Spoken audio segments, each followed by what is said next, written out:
Salut, c'est Trado, content de vous retrouver pour la mise à jour des zones d'accumulation rationnelle sur les cryptos majeurs. Je vous rappelle que ce format n'est pas destiné aux traders, il est destiné à ceux qui veulent acheter petit à petit des cryptos majeurs dans une optique de très long terme ou pourquoi pas pour la retraite.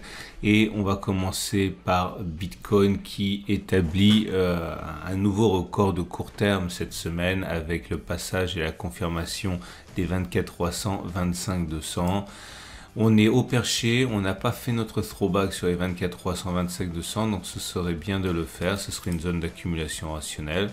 La précédente, celle qui était à 20 220 19 550 pourrait être sollicitée, mais ça me semble un petit peu délicat de l'espérer à court terme. Le Bitcoin est vraiment bien orienté, on est sur une tendance de long terme haussière, une tendance de fond haussière, car la M200 et la M50 sont montantes. Je vous rappelle qu'on a eu un croisement M50 M200 dont on a beaucoup parlé en son temps, qui est annonciateur en général de belles phases de hausse de moyen long terme. Je vous rappelle également qu'on avait pris plein d'exemples ici, ou ici, ou ici, ou encore là. Et c'est vrai que tous les croisements M50, M200 ne débouchent pas sur des hausses stratosphériques, mais toutes les hausses stratosphériques commencent par des croisements M50, M200. Et c'est ce à quoi on a assisté en début d'année. Nous avons les bougies Aiki-Nashi qui indiquent que pour l'instant l'hésitation se met en place, c'est normal après une telle progression. Les bougies sont assorties de mèches hautes et de mèches basses avec un petit corps, c'est effectivement le signe que le marché manque de conviction à court terme. Mais je le répète, après une hausse en l'espace de quelques semaines, puisque regardez depuis mars, il y a 3 semaines, on a pris jusqu'à 47%. Ok, en ligne droite, il est normal que l'on hésite, il serait même normal, je le répète, qu'on ait un petit retour sur les 24 300, 25 200, ce qui donnerait matière à renforcer pour ceux qui voudraient le faire. On passe à l'Ethereum. L'Ethereum est dans une situation équivalente, bien que Bitcoin soit en forme, on va dire, très importante par rapport aux autres cryptos. L'Ethereum est un de ceux qui bénéficient de cet appel d'air. Le rebond sur les 14, 30, 13, 70 a eu lieu et a occasionné depuis une hausse de 35%, donc moins que pour Bitcoin, mais quand même. L'avantage, c'est que on est plus proche de la prochaine zone d'accumulation rationnelle qui est à 17, 12, 17, 60 heures. Je pense que vu les rebonds auxquels on a assisté, on peut considérer que on peut la dessiner comme ça. Et voilà, toute incursion dans cette zone des 17, 12, 16, 60 serait zone d'accumulation rationnelle. La tendance de fond est haussière, la tendance de long terme est haussière. Les bougies Aiki-Nashi sont marquées par l'indécision là aussi avec des bougies mèche haute, mèche basse. On n'est pas sur des grandes bougies vertes sans mèche basse qui sont positives pour la tendance haussière. On est plutôt dans l'hésitation pour l'instant, mais là aussi après 35% de hausse en ligne droite, c'est légitime. Attention, les difficultés pourraient apparaître de manière, on va dire, convaincante sur cette zone ici des 1986. On n'y est pas encore, mais ça veut dire également qu'on a le chemin relativement libre pour y aller. On passe à Binance Coin. Et Binance Coin est pareil, on va dire dans une situation assez flatteuse.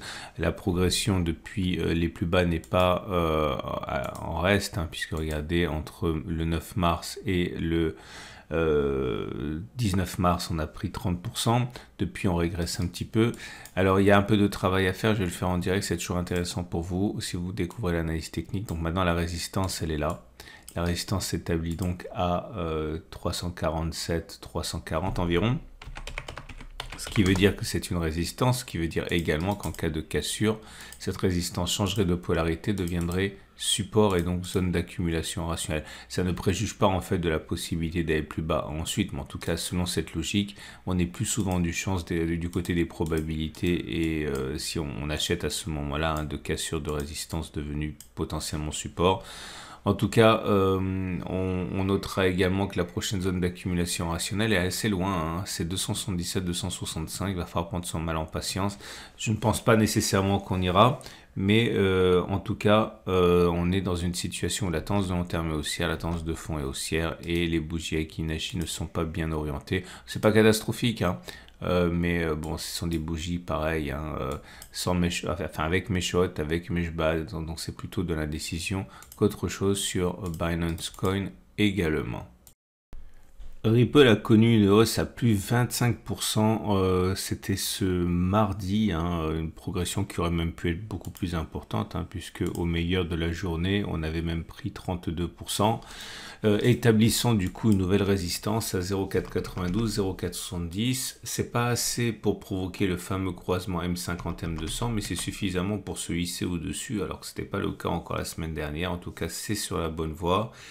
La tendance de long terme est haussière, la tendance de fond est haussière. Prochaine zone d'accumulation rationnelle, je dirais que c'est toujours la même, hein, c'est 0,305, 0,352 sur laquelle l'accumulation a été possible pendant 3-4 semaines. Alors les bougies Aiki montrent que c'est pas mal, c'est vert. Alors il y a des mèches hautes et des mèches basses, mais les bougies sont globalement vertes, ce qui montre qu'il y a une pression haussière importante sur Ripple.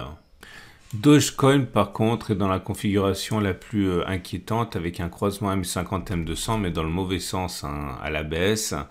Heureusement on est sur une énorme zone d'accumulation rationnelle, donc c'est plutôt une opportunité pour ceux qui veulent accumuler du Dogecoin pour le long terme 0,075 0,066, mais encore une fois, hein, ce croisement baissier n'est pas forcément de bon augure. La dernière fois que ça s'est produit, attention, hein, ça se passe pas toujours ainsi, mais la dernière fois que ça s'est produit c'était là, ok.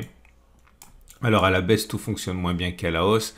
Il demeure que ça reste un signal qui n'est pas positif, hein, d'autant que si on regarde les bougies Aiki, on ne peut absolument pas conclure pour l'instant à une tendance haussière, ni même à une reprise haussière. Vous voyez, ce sont des bougies qui sont toujours des bougies d'indécision, rouge, verte, mèche haute, mèche basse. Bref, pas de réaction de la part de Dogecoin pour l'instant. Et on va terminer avec Cardano qui est également en souffrance par rapport aux autres cryptos majeurs. Comme vous pouvez le voir, on est malgré la progression, hein, puisque c'est pas la progression qui est à remettre en cause, même si elle est plus limitée, on a pris 30%, mais on est toujours en dessous de la M50, toujours en dessous de la M200, avec un risque de croisement baissier M50, M200 aussi sur Cardano. Prochaine zone d'accumulation rationnelle 0,311, 0,298, puis si on casse la zone des 0,380 et 370, un throwback serait zone d'accumulation rationnelle avant d'espérer un retour sur les sommets. Voilà ce qu'on pouvait dire pour les cryptos majeurs. Je vous rappelle que ce format est mis à jour toutes les semaines, le dimanche soir, lundi matin. Donc vous pouvez vous abonner à ce format et activer la petite clochette de notification pour être mis au courant de la sortie de la vidéo. Je vous souhaite une excellente journée. Je vous rappelle que tous les graphes sont issus de la plateforme PRT. Vous avez un lien en dessous de la vidéo pour ouvrir un compte gratuitement si ça vous intéresse d'avoir les cours des crypto et à la même plateforme. Je vous souhaite une excellente semaine et je vous dis à lundi pour la mise à jour.